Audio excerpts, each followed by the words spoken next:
Ya está aquí el Padre José de Jesús Aguilar Valdés, la voz amable de la radio. La voz amable de la radio. Esto es En tu Camino, en tu Camino, en tu Camino.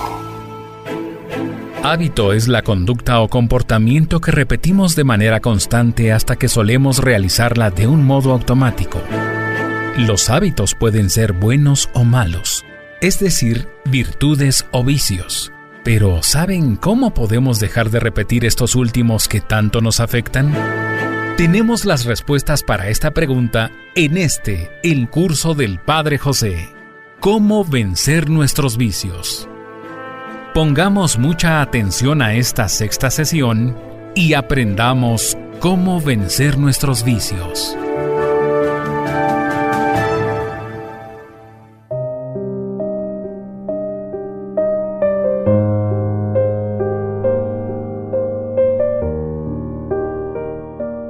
¿Qué tal, amigas y amigos? Bienvenidos una vez más a este programa en estos días en que estamos dedicando nuestra reflexión a los vicios y a las virtudes.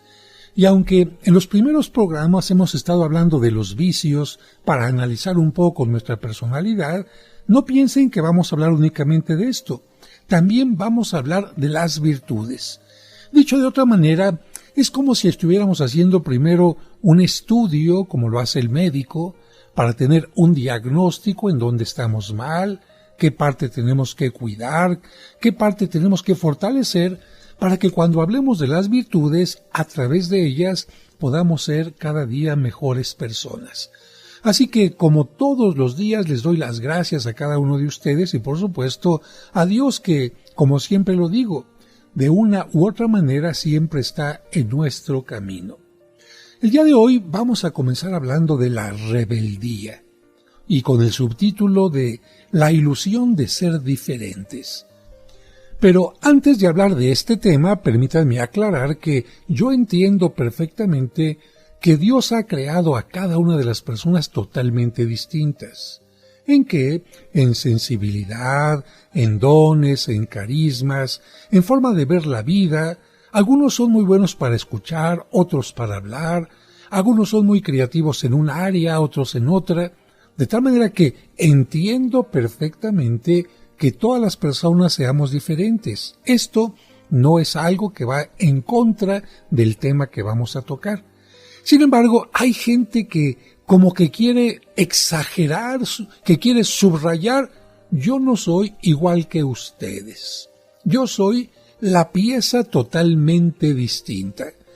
Pero esto no viene desde una sana autoestima de ellos y el reconocimiento de que todas las demás personas también son diferentes, sino de un pensamiento desordenado en donde yo soy únicamente el importante, yo soy únicamente el diferente y los demás son gente común y corriente, todos igualititos. Por esta razón podemos decir que la rebeldía es un orgullo frustrado. El orgullo suele ser más propio de personalidades fuertes que destacan por encima de los demás. En cambio, la rebeldía es de personas menos sobresalientes pero que también necesitan destacar de alguna manera. Dicho de otra forma, cuando no podemos destacar por arriba, lo hacemos, por así decirlo, lateralmente. Y para ello, el recurso más barato, más fácil, es fingir que somos diferentes. Voy a destacarme, ¿por qué? Porque soy distinto. Entonces, con este deseo, me opongo por sistema a lo común, a ser como los demás. Si a todo mundo le gusta una pintura, a mí no me gusta esa pintura. Mi intención no es defender mis gustos, mis pensamientos, sino marcar una clara diferencia. A lo mejor sí me gusta la pintura que les gusta a los demás, pero simplemente por mostrarme distinto, me hago rebelde. Nuestra respuesta habitual va a ser llevar la contraria o por lo menos, insisto, marcar la diferencia. Evidentemente que hay ocasiones en que nosotros tenemos que estar en contra de un pensamiento, por ejemplo, que sea inhumano, actitudes que sean irrespetuosas, quizás contra algún pensamiento político que vaya en contra del bien de la sociedad. En ese caso, la rebeldía sí es un imperativo ético, es decir, tenemos que ser rebeldes, y el nadar a contracorriente incluso se convierte en un gesto heroico. ¿Cuántos héroes se han levantado en cosas contrarias al bien? Han terminado incluso como mártires, y esa rebeldía es totalmente correcta, totalmente sana. Pero ve la gran diferencia. No lo hacen para sobresalir, para que me vean distinto, no. Ese no es el elemento fundamental que me hace ser rebelde. Eso simplemente es porque estoy buscando justicia, estoy buscando ser una persona que haga el bien a los demás, procurando el bien de la sociedad. Por ejemplo, Mahatma Gandhi y Martin Luther King fueron grandes rebeldes en su tiempo, pero la suya fue una rebeldía madura y bien justificada que nada tenía que ver con aspiraciones egoístas. Muchas veces ellos tuvieron que defender su posición desde las austeras trincheras del sufrimiento y la humillación. Por eso, su rebeldía fue fecunda. Pero en este caso, a la rebeldía a la que nos referimos es totalmente distinta. Es una rebeldía inmadura o, como suele decirse, sin causa. Y quiero que pienses esto. Cuando se es de talento mediocre y gris, la rebeldía puede crear a la persona la ilusión de ser alguien. ¿Pero cómo? Mediante posturas excéntricas y comportamientos efectistas que atraigan la atención de los demás. La rebeldía, vamos a llamarle exótica, puede llevarte a preferir atuendos y estilos estrafalarios y a asumir posturas contestatarias. Mira, un ejemplo de muchos jóvenes que se sienten poca cosa porque tienen un problema de autoestima, o porque les han dicho que si no tienen dinero no son nada, o porque no han estudiado y no tienen algo de qué enorgullecerse, no llaman la atención. Y entonces, ¿cómo llamar la atención de los demás? Pues entonces, a lo mejor, aunque no esté de acuerdo, me lleno todo el cuerpo de tatuajes. ¿Qué hago? ¿Ando todo pandroso, ando todo sucio, o qué? O empiezo a tener algunas actitudes incluso antisociales, como el drogarme, como el ser agresivo, en fin. ¿Por qué? Lo que quiero manifestar es que soy totalmente distinto. Hay algunos que les preguntas, oye, ¿por qué pintas las paredes? ¿Por qué rayoneas los vagones del metro? Porque nadie lo hace. Yo sí, yo soy distinto. Oye, ¿y por qué haces este daño? Porque los demás no lo hacen. Los demás en las manifestaciones no rompen vitrinas. En cambio, yo sí. ¿Ya se dio cuenta cómo soy distinto?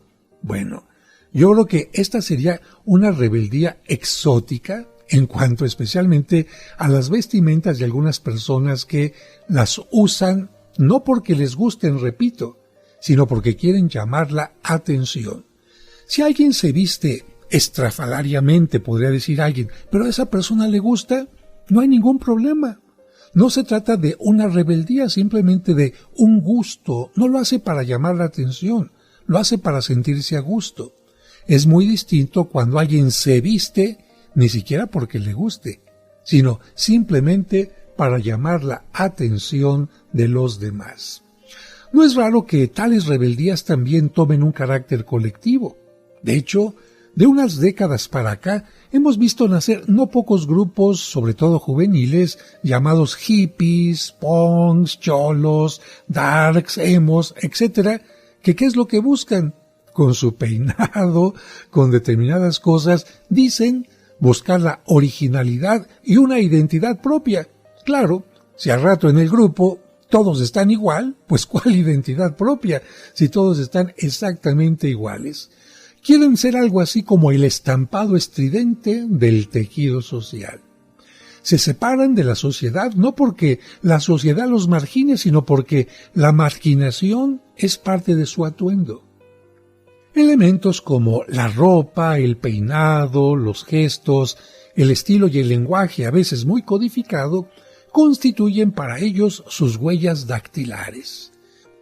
Recuerdo que en una ocasión me acerqué para ayudar a un pandillero herido en una riña callejera. Cuando le pregunté dónde vivía, cuál era su domicilio, me respondió con un acento muy particular estas palabras: yo me las navego por la Rebu, pero cantoneo en la Obrera. ¿Qué quiso decir? Bueno, suelo andar por la Avenida Revolución, pero vivo en la colonia obrera. Esta manera de hablar de él indica que me quiero distinguir. No soy igual que los demás. Hay una rebeldía que también se utiliza para estar en casa, y le vamos a llamar la rebeldía casera. Y vuelvo a tocar nuevamente el tema de los adolescentes, que precisamente en la adolescencia quieren caracterizarse por ser totalmente distintos al papá o a la mamá, a los educadores, a las autoridades. Pero de esto vamos a hablar al regreso del corte. No le cambien, regresaremos para hablar de la rebeldía casera.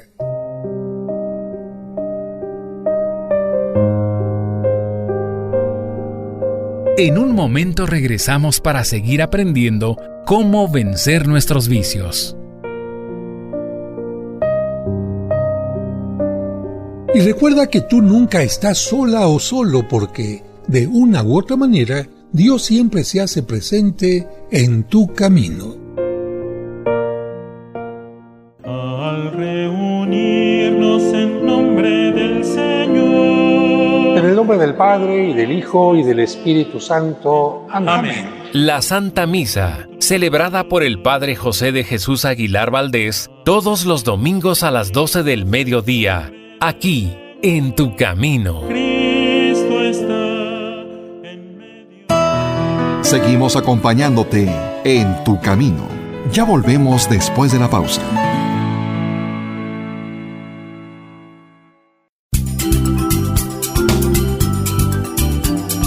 Estás escuchando En tu camino. En tu camino. Con el Padre José de Jesús Aguilar Valdés, la voz amable de la radio. Dios te salve María, Virgen sin mancha. Seguramente en algún momento te has hecho preguntas como estas. ¿Qué son las advocaciones marianas? ¿Acaso hay varias vírgenes? Conoce las respuestas a estas preguntas y mucho más sobre la Virgen María y sus advocaciones escuchando los sábados marianos de En tu camino, a las 12 del mediodía. Dios te salve María, Virgen sin mancha. Llena eres de gracia y Dios está en ti. Eres tú la bendita entre Sigamos las escuchando el curso Cómo vencer nuestros vicios.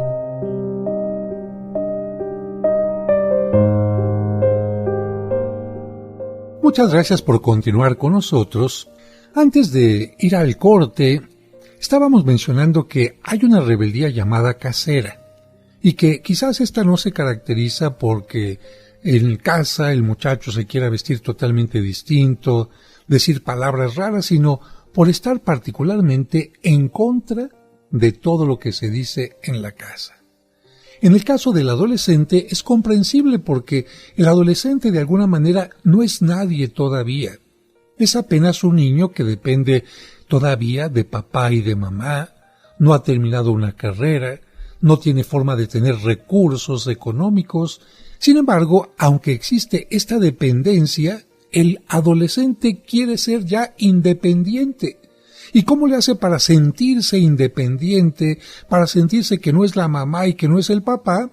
Bueno, la mamá dice verde, él dice no, rojo. El papá dice azul, él dice no, blanco. Y no estoy hablando de decir colores simplemente, sino que este muchacho, para identificarse consigo mismo y separarse psicológicamente de no soy papá, no soy mamá, está en contra de todo. A veces ni siquiera tiene la razón de por qué está en contra. Él no sabe ni siquiera por qué está en contra, pero quiere estar precisamente en contra. En este caso, la rebeldía de los adolescentes es entendible porque se está en un proceso de crecimiento, en un proceso de identificación. Me quiero identificar conmigo mismo. Sin embargo, en el caso de personas que ya no son adolescentes, ¿por qué forzosamente en casa tienen que estar de contreras?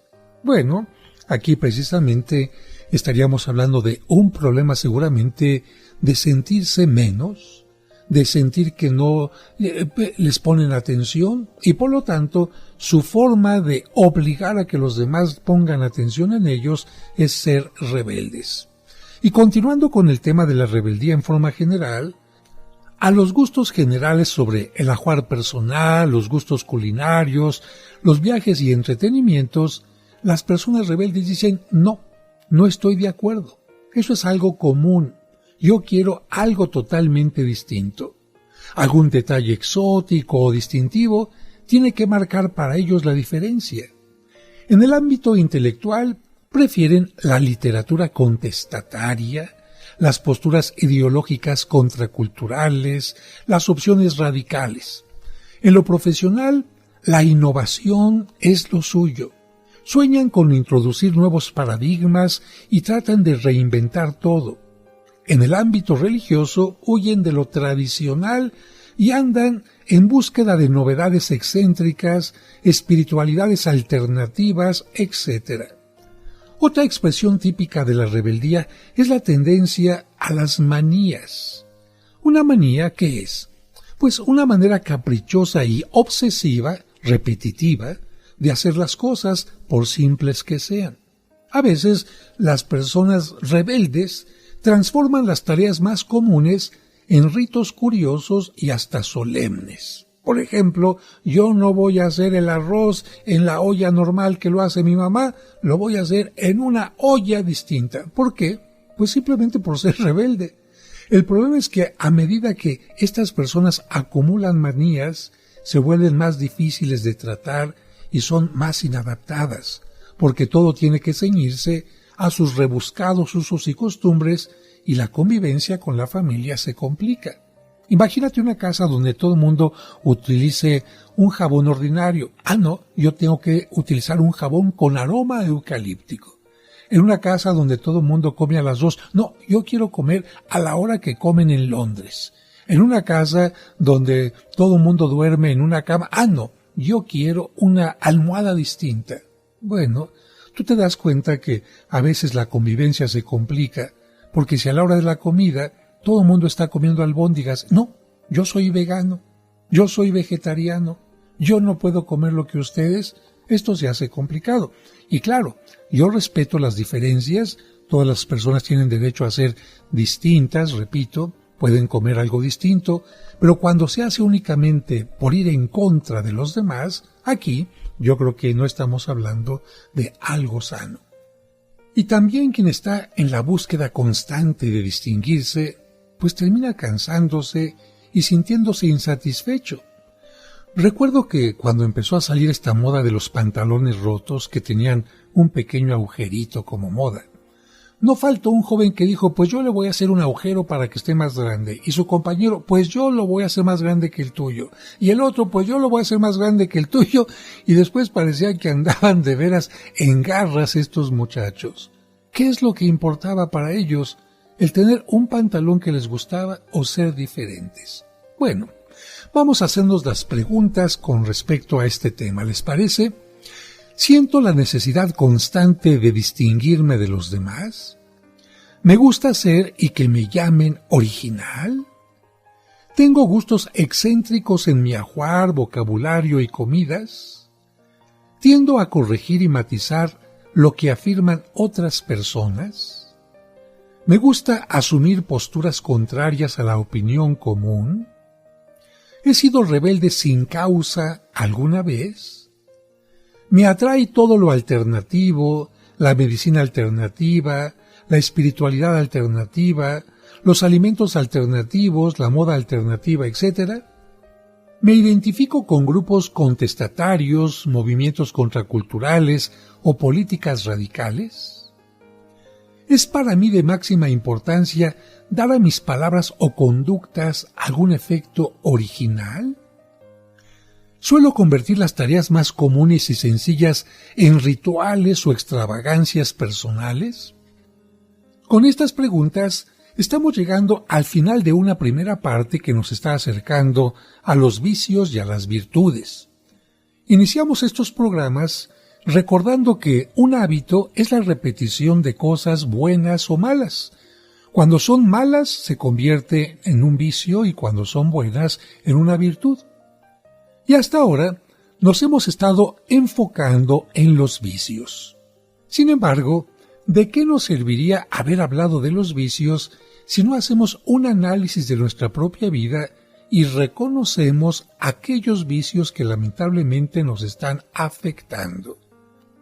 Es cierto que el proceso para analizarnos y reconocer nuestros errores puede ser difícil y doloroso, e incluso podemos tender a la evasión. No, ¿para qué me analizo? No, yo estoy bien.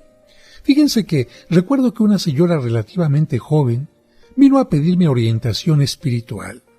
Estaba pasando por un momento muy difícil en su matrimonio, y como un paso preliminar para darle una buena orientación, intenté hacer junto con ella un diagnóstico de su situación personal. Con esta información, sabiendo cómo era ella, cuáles eran sus vicios, sus logros, sus habilidades, podíamos adentrarnos más fácilmente en la situación matrimonial. Pero ¿qué creen? No pudimos ir muy lejos. ¿Por qué? Porque como yo le estaba cuestionando cómo se comportaba ella, cómo había sido el inicio del problema, etc., ella sintió que la estaba desenmascarando. Dicho de otra manera, estaba ella culpando al esposo de cosas que quizás ella había iniciado. Como consecuencia, ¿por qué no pudimos llegar más lejos?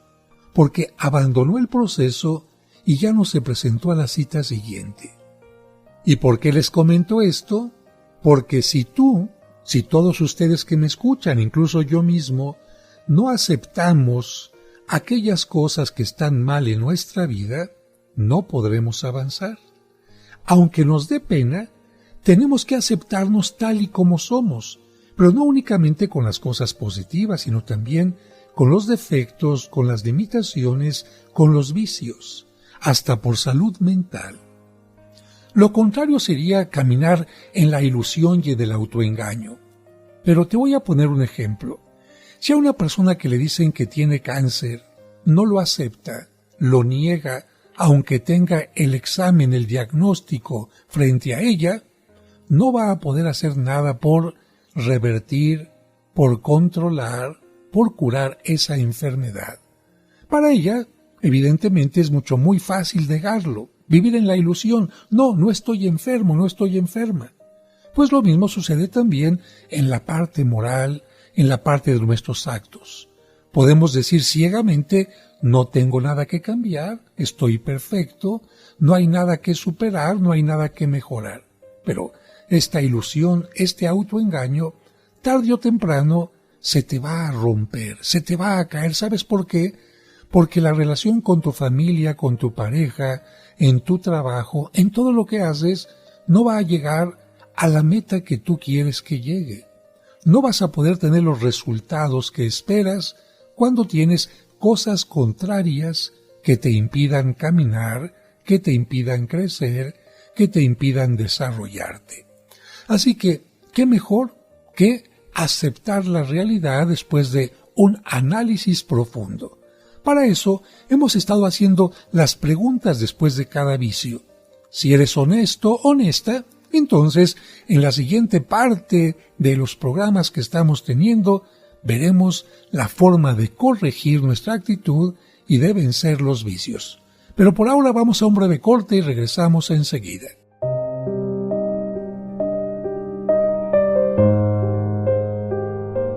En un momento regresamos para seguir aprendiendo cómo vencer nuestros vicios.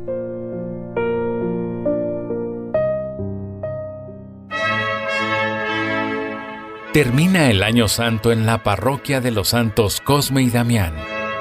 Te recordamos que la Puerta Santa se cerrará el jueves 26 de septiembre en la misa de las 6 de la tarde. Ojalá que, si no has venido aquí a la parroquia, pues puedas darte una vuelta. Recuerda que los horarios de las misas entre semanas son 8 de la mañana, 12 del mediodía y 6 de la tarde. Y los domingos, 9 de la mañana, 12 del mediodía, 1:30 y 6 de la tarde. Las misas generalmente de los domingos las celebro yo a las 9 y a la 1:30 de la tarde. Recuerden que hay confesiones de lunes a viernes a las 11 de la mañana y a las 5 de la tarde. Visita la parroquia de los Santos Cosme y Damián, que está ubicada en Serapio Rendón 5, Colonia San Rafael, a 2 calles del Metro San Cosme y a 3 calles del Metrobús Revolución. Y no pierdas la oportunidad de obtener la indulgencia plenaria al cumplir los requisitos ordenados.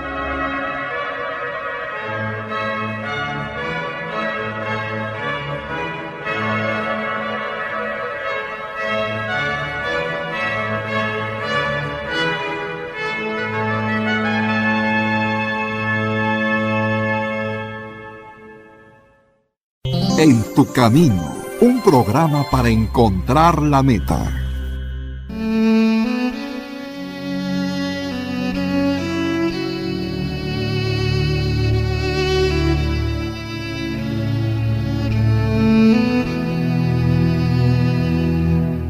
Señor, dicen que el lunes ni las gallinas ponen, pero estoy seguro que esa frase la inventaron los que buscan pretextos para no cumplir con su responsabilidad. Ayúdanos a comenzar la semana con ánimo para contagiar con nuestro entusiasmo a los demás. Que la sabiduría nos haga ver los problemas como oportunidades para crecer y desarrollar nuestra creatividad. Después de todo, nosotros somos algo más que gallinas. Amén.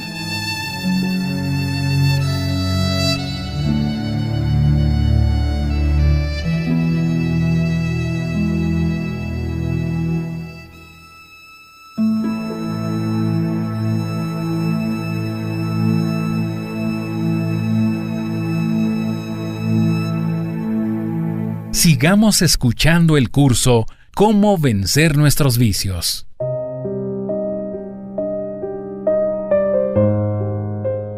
Muchas gracias por continuar con nosotros. En el bloque anterior te comentaba que es importante conocer cómo nos pueden afectar los vicios para tratar de evitarlos. Pero no es suficiente con conocer los vicios, sino también será muy importante conocernos a cada uno de nosotros. De hecho, los griegos decían, conócete a ti mismo. ¿Por qué?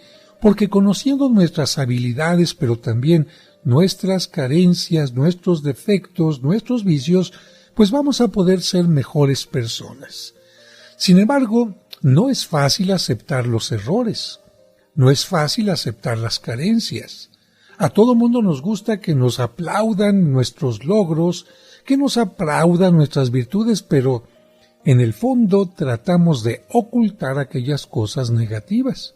Precisamente por esta razón, la confesión, ¿cómo es?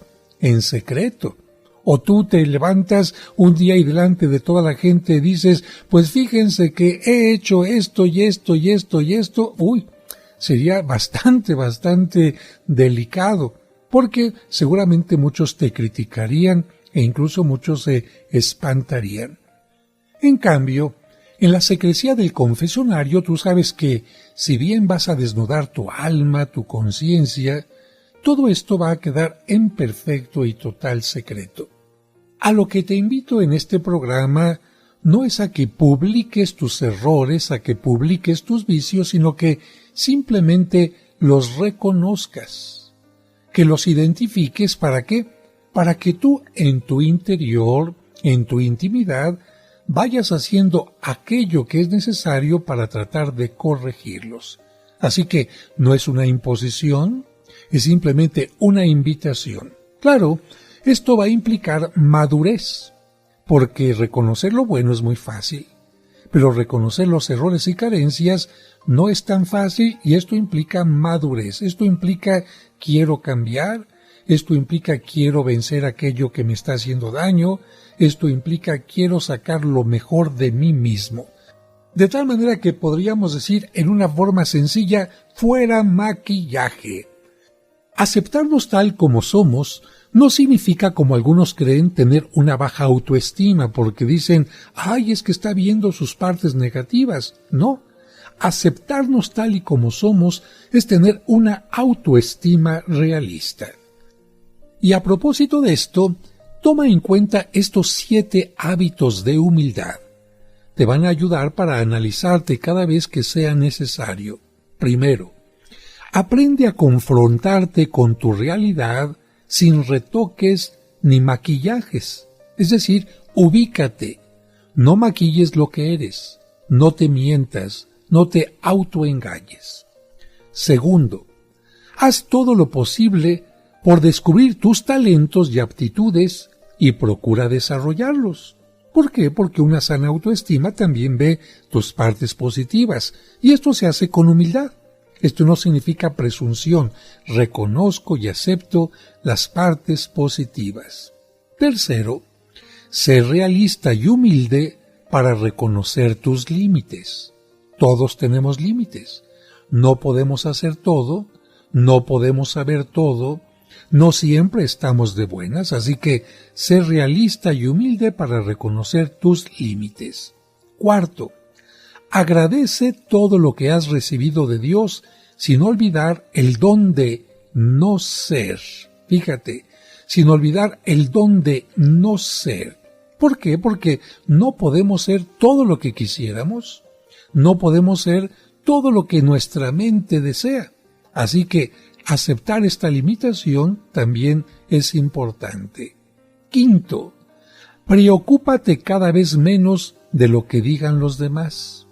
Los demás siempre van a hablar mal de ti o van a hablar muy bien de ti. Que esto no te preocupe. Tú preocúpate de ser tú mismo, tú misma. Sexto, aprende a quitarte importancia. No eres el único importante en el mundo. Es cierto, eres valioso, eres importante, eres único, pero no eres Dios, no eres el centro del universo. Esto es también ser humilde. Y último, ríete de vez en cuando de ti mismo. ¿Te caíste? No importa, no eres un tonto. ¿Te falló algo? Ríete también. ¿Tuviste algún lapsus? Ríete, no importa, porque esto va a significar que te estás aceptando a ti mismo. Ahora vamos a nuestro siguiente punto. Si ya conocemos los vicios, si ya estamos aprendiendo a aceptarnos tal y como somos, entonces viene ahora un trabajo importante. Vamos a encontrar el defecto que nos domina a cada uno de nosotros, que para mí puede ser uno, para ti que estás de un lado puede ser otro, para ti que me estás escuchando en otra casa puede ser otro totalmente distinto. ¿Por qué? Porque cada ser humano somos distintos y cada uno de nosotros tenemos que desenmascarar a nuestro enemigo más importante. Y vamos también a tratar de entender cómo fue creciendo este enemigo, porque todo comienza de pequeño. Fíjense que, según algunos estudios, un niño de 5 años lleva en sí el 75% de los principios activos de su personalidad, considerando también los factores genéticos, es decir, lo que se hereda, como el aporte también de su entorno familiar y educativo durante su infancia temprana. Pero aun cuando tiene este 75%, en esa edad, a los 5 años, no es posible todavía establecer cuál será la personalidad de ese niño. Por lo tanto, no es posible en esa edad reconocer cuál va a ser su defecto dominante. Podemos decir que los factores decisivos están ahí, pero latentes, como dormidos. Poco a poquito van a ir despertando. ¿Cuándo van a despertar estos vicios? Entre los 12 y los 15 años de edad, es decir, en la adolescencia, que suele disparar así de golpe todos los vicios. No sin razón, la palabra adolescente evoca sufrimiento y también carencia. Parece que falta ánimo, parece que falta fuerza, parece que falta claridad y muchas cosas más. Por esta razón, el adolescente puede ser al mismo tiempo perezoso, lujurioso, comodón, orgulloso, vanidoso, susceptible y rebelde. Es decir, todos los vicios de los que hemos hablado, el adolescente los puede tener, no los tenía de niño o parecía no tenerlos y de repente entre los 12 y los 15 años hasta el papá y la mamá dicen, ¿qué le pasó a este niño que era tan encantador? Y de repente, perezoso, acostado todo el tiempo, lujurioso, pensando en quién sabe cuánta cosa y comprando revistas escondidas, comodón, buscando que le hagan todo, orgulloso, yo soy el centro del mundo, al igual que vanidoso, susceptible, ay, no lo toquen porque se enoja, y rebelde. Bueno, pasada la turbulencia va a llegar la primera juventud, quiere decir de los 16 a los 20 años. En este momento el desarrollo psicofísico empieza a completarse. La personalidad de cada uno se va asentando y con ella los rasgos del carácter, la temperatura anímica, la emotividad, etc. Y por supuesto también se irá asentando tu principal defecto dominante. Llegada la segunda juventud de los 20 a los 30 años, esta mezcla de ingredientes que has ido viviendo va a irse fraguando cada vez más. Para muchos autores, la personalidad se cristaliza cuando llegamos a los 30 años. Antes puede haber algún cambio, algún decrecimiento en un área, algún crecimiento en otra, pero más allá de cualquier debate, podemos estar seguros de que a partir de los 40 años, como se dice popularmente, como quedó, quedó. La personalidad está definida. Es muy certero en este sentido el popular refrán español, genio y figura hasta la sepultura. Pero no a los 5 años, no cuando eres adolescente ni cuando estás en los 20 años, sino cuando ya has alcanzado los 40 años. Dicho de otra manera, tu defecto, nuestro defecto dominante, no va a ser una gripe pasajera, sino un hábito enraizado en nuestra personalidad. De hecho, también tiene mucho que ver con nuestro temperamento, con nuestra psicología. Así, por ejemplo, los temperamentos apasionados suelen caer más en el orgullo y la lujuria, mientras que los temperamentos flemáticos tienden más a la pereza y a la comodidad. Pero entonces viene la pregunta, si ya tengo un defecto dominante, ¿podré manejarlo? ¿Podré cambiarlo? Al regreso lo veremos. En un momento regresamos para seguir aprendiendo cómo vencer nuestros vicios.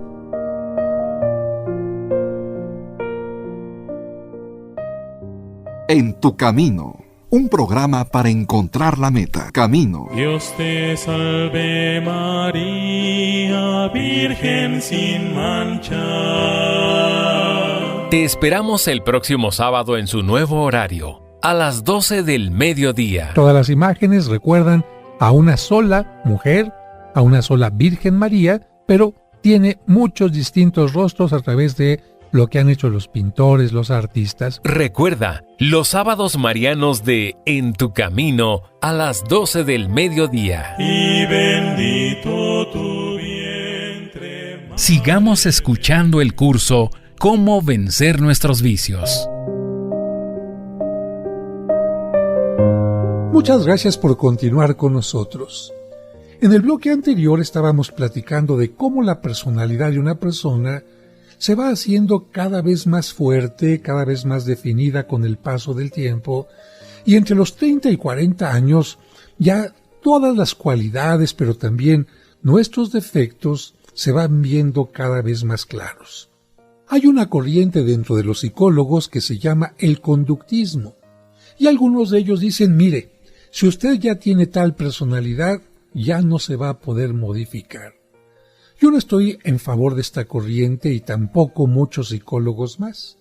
Creo que la mayoría estamos de acuerdo en que, aunque tengamos ciertas marcas, ciertas tendencias en nuestra vida, siempre podemos mejorar, siempre podemos corregir, siempre podemos cambiar algo, sino ¿qué sentido tendría tomar conciencia de los problemas si no los podemos resolver? Y yo estoy totalmente consciente de que muchas personas que tenían una conducta incluso criminal la han podido llegar a cambiar. Por esta razón, si alguien o tú te preguntabas, si ya tengo una personalidad entonces totalmente definida, ¿ya no puedo hacer nada? ¿Tengo que resignarme? No. En realidad hay mucho que hacer. El efecto dominante es un reto que nos va a ofrecer a diario la oportunidad de practicar precisamente aquella virtud que más necesitamos.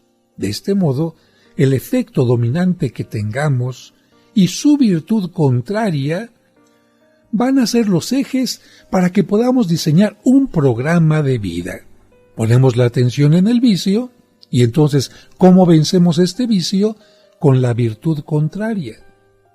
Ahora, ¿cómo descubrir nuestro defecto dominante? Algunos lo van a descubrir fácilmente porque tienen buena introspección. Son personas muy reflexivas que se conocen con objetividad y perciben fácilmente sus tendencias, apetitos y estados anímicos. Con esta habilidad de la reflexión, de la introspección, resuelven buena parte del problema. Otros van a necesitar de un apoyo externo, es decir, la ayuda de alguien cercano, quizás la pareja, un buen amigo, un director espiritual. ¿Para qué? Para que en un clima de confianza y calidad nos permitan ver con más luz y objetividad nuestro defecto dominante. Pero para eso hay que estar abiertos, no susceptibles, e incluso preguntarle a este amigo, a esta pareja, oye, ¿qué cosas negativas ves en mí? ¡Ay, qué difícil cuando el otro te lo empiece a decir, ¿eh? Si empiezas a estar a la defensiva, si no tienes humildad, capaz que empiezas a responder, pero tú también eres esto y aquello, pero ¿cómo me vienes a decir? ¿Pero cómo es posible que me digas esto? No. Si realmente quieres la ayuda de un amigo o una amiga, de tu pareja, de tus hijos, de alguien, con humildad tendrás que ir aceptando lo que te vayan diciendo, porque ellos van a ser como una especie de espejo que tú no ves. Cuando nosotros estamos con un espejo al frente, vemos solamente una parte de nosotros, pero necesitamos también un espejo en la parte lateral derecha, en la parte izquierda, en la parte posterior, en la parte superior, y de esta manera podemos conocernos más profundamente. Así que otros van a necesitar de este apoyo externo. Y también puedes afinar tu habilidad introspectiva. ¿Cómo? Basta un poquito de método. Mira, es recomendable una técnica de monitoreo personal por un espacio razonable de tiempo. ¿A qué le llamo monitoreo? A que pongas atención en lo que vas haciendo cada día. A ver, trata de hacerlo durante 2 o 4 semanas. ¿Qué es lo que vas a hacer? Tomar nota de todas las reacciones o actitudes negativas que tengas a lo largo de un día. ¿De qué? Los enojos, las frustraciones, las tristezas, aquello que te perturba, aquello que te quita la tranquilidad, etc. Y luego tratar de ponerles nombre. Así que, a ver, hoy me enojé por esto, hoy me frustré por esto, hoy me puse triste por esto, hoy esto me quitó la tranquilidad. Bien, a eso que ocasionó estos cambios le vas a poner un nombre, porque todas esas reacciones tienen su raíz en alguno de los vicios o defectos de los que ya hemos hablado. Mira, por ejemplo, la impaciencia y la ira suelen ser síntomas de orgullo. El desgano, la apatía y el enfado suelen acompañar a la pereza, mientras que el sentirte abandonado o no tomado suficientemente en cuenta suele ser típico de la susceptibilidad. Por lo tanto, es muy útil que vayas anotando los resultados en una hoja y lleves la cuenta día a día. De esta manera, antes de acostarte, vas a ir registrando los defectos que se hayan asomado a lo largo de la jornada. Y si lo vas haciendo cada día, al final de la semana o del mes, vas a constatar cuál ha sido el defecto más recurrente. Con mucha probabilidad, ese es tu defecto dominante. A ver, para que quede más claro, imagínate que tienes una hoja tamaño carta frente a ti y la vas a utilizar en forma vertical. Y vas a poner en esta hoja 7 columnas, o mejor dicho, 8 columnas. Una para cada día de la semana. Una para el lunes, 2 para el martes, 3 para el miércoles, 4 para el jueves, etc. Pero en la primera columna vas a poner hasta arriba defecto. Segunda columna pones lunes, tercera pones martes, etc. Entonces defecto y después los días de la semana. Y vas a poner entonces abajo del título defecto estos: pereza. En el siguiente renglón, desenfreno. En el siguiente renglón, lujuria. En el siguiente, comodidad. En el siguiente, avaricia. En el siguiente, orgullo. En el siguiente, vanidad. En el siguiente, autosuficiencia. En el siguiente, susceptibilidad. Y en el siguiente, rebeldía. Bien, de esta manera entonces, en las columnas que tú ya hiciste, por ejemplo, el lunes fue la lujuria la más importante, bueno, vas a poner el lunes ese tachecito.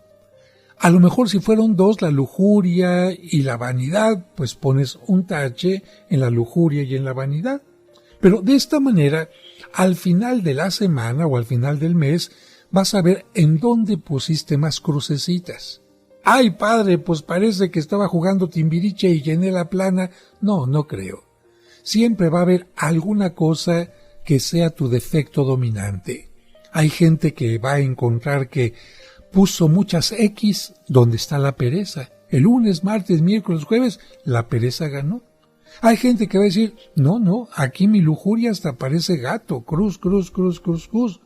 Otros van a decir, no, pues la avaricia. Me la pasé pensando únicamente cómo tengo más, cómo gano más.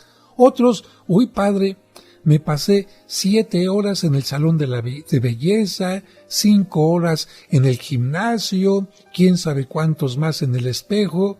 Alguien va a decir, no, me la pasé hablando todo el tiempo de mí, pensando en mí, la autosuficiencia. O alguien va a decir, no, fui rebelde, fui el señor, la señora Contreras durante todo el mes, durante toda la semana.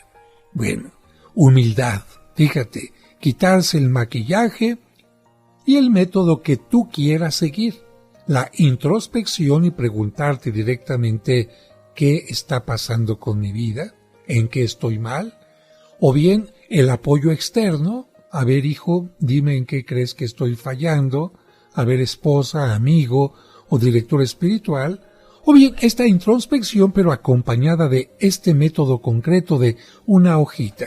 Claro, no pongas la hojita en el refrigerador donde toda tu familia se dé cuenta, ¿eh? Es algo que creo que solamente tú tienes que darte cuenta en un lugar privado, pero con toda honestidad. Y una vez hecho este ejercicio, cuando ya tenemos nuestro defecto dominante, como el médico, cuando ya tiene un diagnóstico de cuál es la enfermedad que tiene que curar, entonces vienen los medicamentos, viene el tratamiento. Así también pasa en lo psicológico. Si ya descubrí cuál es mi defecto dominante, cuál vicio es el que me domina, entonces a fortalecer esa virtud que va en contra de ese vicio. Esto lo empezaremos a hacer en el próximo programa. Así que amigos, amigas, ya les dejé tarea, espero que empiecen a hacer este trabajo y después empezaremos también a ver cómo vamos venciendo a este vicio que creció desde que éramos pequeñitos. Y antes de despedirme, permítanme recordarles que ustedes, tú, nunca estás solo, porque de una u otra manera, Dios siempre está en nuestro camino. Que Dios les bendiga.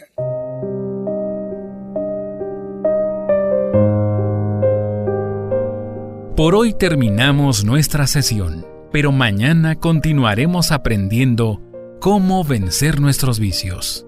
Te esperamos.